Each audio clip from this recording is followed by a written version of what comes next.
tengo un hijo en tercero y Carlos viene a casa y me cuenta siempre pues, qué ha hecho en el cole, con quién ha jugado, qué ha trabajado, qué ha aprendido. Y me habla muchas veces de, por ejemplo, la última unidad de indagación, pues he aprendido cosas del aparato locomotor o del aparato digestivo. Y me lo cuenta en castellano, pero es muy curioso que luego me dice, pero también he aprendido cosas del cerebro y de las emociones y me las cuenta en inglés. Entonces me parece muy curioso porque no sé si hay asignaturas con diferentes lenguas, con el uso de diferentes lenguas, o cómo lo organizáis. Nosotros en los últimos años habíamos notado que tanto desde el punto de vista metodológico como desde el punto de vista de la intensidad en nuestro enfoque lingüístico había algunas lagunas. Llevamos, sobre todo estos 2 últimos años, los años de la pandemia, que nos ha dado tiempo a reflexionar mucho, hemos pensado en trabajar en estas 2 direcciones. Por un lado, el modelo de un profesor una lengua, que es muy importante, y por otro lado, la necesidad de reforzar el aprendizaje del inglés con especialistas. De manera que lo que hemos hecho es distribuir tanto desde primero de infantil, desde los 3 años, hasta tercero de primaria, que es el bloque que hemos desarrollado este año. Todos los alumnos tienen 3 profesores. Realmente casi es como si tuvieran también 3 tutores, porque comparten el número de horas en todas las materias. Entran 3 profesores en el aula, en horarios distintos, se van rotando y cada uno de ellos habla en una sola lengua. Uno habla en castellano, otro habla en valenciano y otro habla en inglés. Los alumnos aprenden inmediatamente a referir a ese profesor en la lengua en la que le está hablando.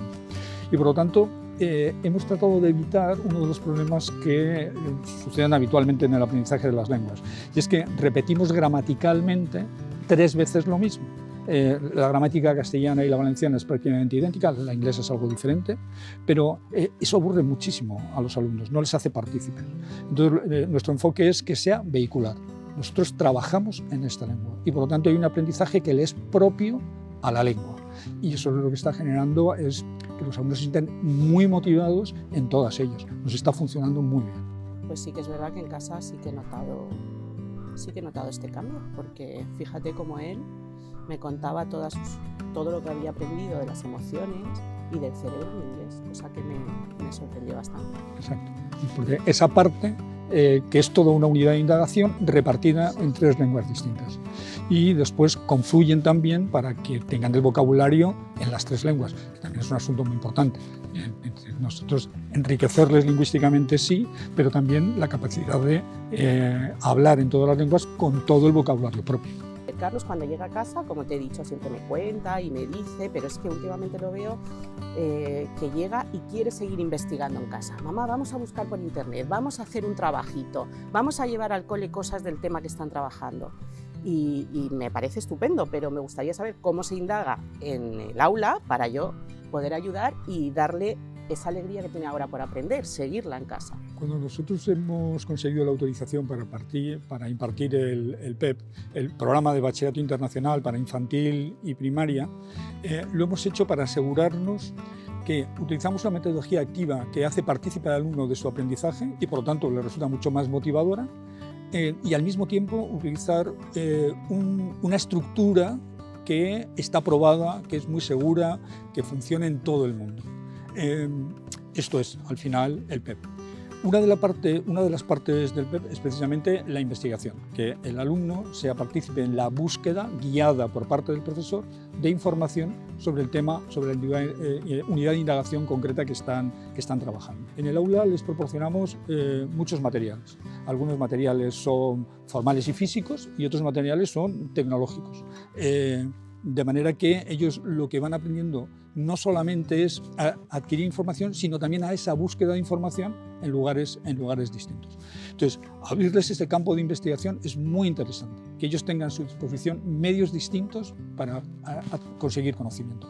Pero lo importante no es quedarnos aquí.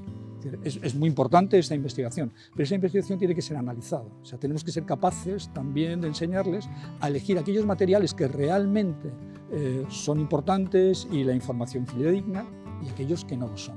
Por lo tanto, el juicio crítico aplicado también al autoaprendizaje pues sigue proporcionando mejoras de destrezas y de competencias que les son fundamentales en la vida. Pero tampoco nos podemos quedar aquí, porque esto hay que compartirlo, ¿no? Entonces, ese aprendizaje que debe ser, además, en la medida de posible, colectivo, pues proporciona también la capacidad de discutir y enriquece aún más el aprendizaje, que después, para finalizar, tiene que ser comunicado. Por eso me dice a veces, voy a ir a clase y voy a exponer. Este es el final del proceso. Es decir, hemos investigado, hemos analizado, hemos discutido, hemos acordado y ahora proponemos, comunicamos.